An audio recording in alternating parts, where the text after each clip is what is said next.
Kembali di Indonesia Bicara pemirsa, sidang perdana kasus dugaan pelanggaran protokol kesehatan dalam acara Dangdut Wakil Ketua DPRD Tegal Wasmat Edi Susilo digelar di Pengadilan Negeri Tegal.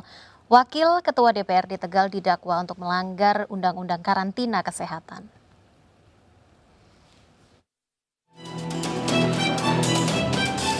Buntut acara konser dangdut September lalu, Wakil Ketua DPRD Tegal Jawa Tengah, Wasmat Edi Susilo, menghadapi kasus hukum.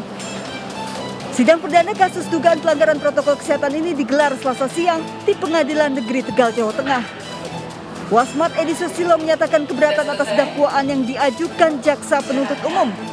Wasmat keberatan kasusnya ditangani penyidik Polri dan bukan PPNS penyidik pegawai negeri sipil yang dianggap lebih berwenang. Wakil Ketua DPRD Tegal ini didakwa dengan pasal 93 Undang-Undang Nomor 6 Tahun 2018 tentang kekarantinaan kesehatan dan pasal 216 KUHP.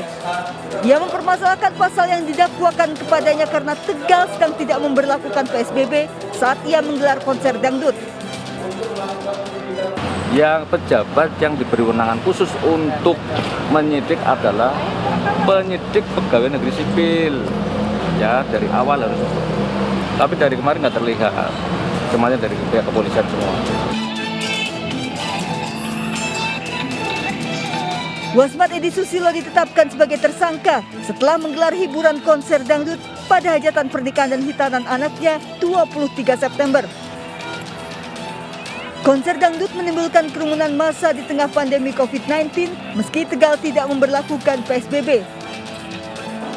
Wakil Ketua DPRD Tegal ini tidak ditahan dan hanya menjalani wajib lapor.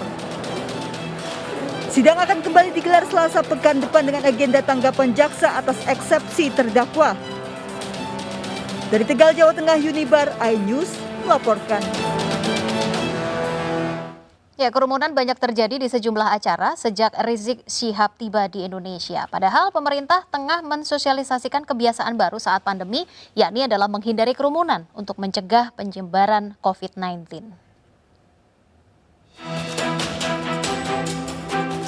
Kerumunan massa terjadi sejak Rizik Syihab tiba di Indonesia. Simpatisan menyambut kepulangan pimpinan FPI di Bandara Soekarno-Hatta, Tangerang 10 November lalu. Kerumunan pun kembali terjadi saat Rizik Syihab mengunjungi pondok pesantren yang dibinanya di kawasan Megamendung Bogor 13 November. Penyambutan Rizik Syihab menutupi ruas jalan di kawasan Simpang Gadok. Pernikahan anak pimpinan FPI Rizik Syihab di Petamburan Sabtu lalu juga menimbulkan kerumunan. Kegiatan yang menimbulkan kerumunan ini melanggar protokol kesehatan di tengah pandemi. Berdasarkan Undang-Undang tentang Karantina Kesehatan, setiap orang wajib mematuhi protokol kesehatan. Dan jika melanggar, akan dikenakan denda dan pidana penjara.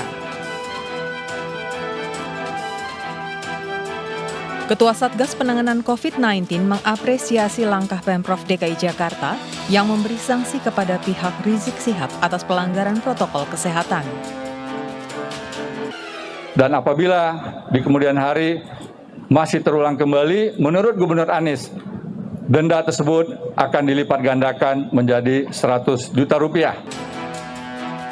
Seluruh pihak diharapkan kesadarannya untuk tidak menyelenggarakan acara yang menimbulkan kerumunan di masa pandemi. Tim Liputan iNews melaporkan. Kita ke informasi lain pemirsa, setelah 4 pegawai di kantor Inspektorat Lahat Sumatera Utara positif COVID-19, pemerintah kabupaten merumahkan lebih dari 100 pegawai termasuk pimpinan inspektorat. Kantor Inspektorat di Kabupaten Langkat, Sumatera Utara ditutup sementara hingga 4 hari ke depan. Penutupan kantor dilakukan setelah 4 pegawai Inspektorat positif COVID-19 berdasarkan swab test. Menunggu hasil swab test, pemerintah kabupaten mengalihkan kegiatan 100 pegawai inspektorat bekerja dari rumah. Termasuk kegiatan pimpinan inspektorat yang sempat kontak erat dengan 4 pegawai positif COVID-19. Sebelumnya keempat pegawai tersebut berdinas keluar kota. Kawan-kawan kita terpapar COVID-19 di kurang 4 orang. Jadi berdasarkan indikasi itu dan setelah koordinasi dengan dinas kesehatan, disarankan untuk melakukan swab. Jadi seluruh kawan-kawan yang ada di inspektorat itu kami swab semua untuk sebagai pencegahan. Selama penutupan kantor Inspektorat Pelayanan dilakukan melalui media daring. Dari Lahat, Sumatera Utara, Bala Putra iNews melaporkan. Ya pemirsa, demikian Indonesia Bicara untuk malam hari ini. Semoga apa yang kami hadirkan bisa memberikan informasi berarti untuk Anda. Saya Rizka Indah pamit undur diri, tetap patuhi protokol kesehatan. Sampai jumpa.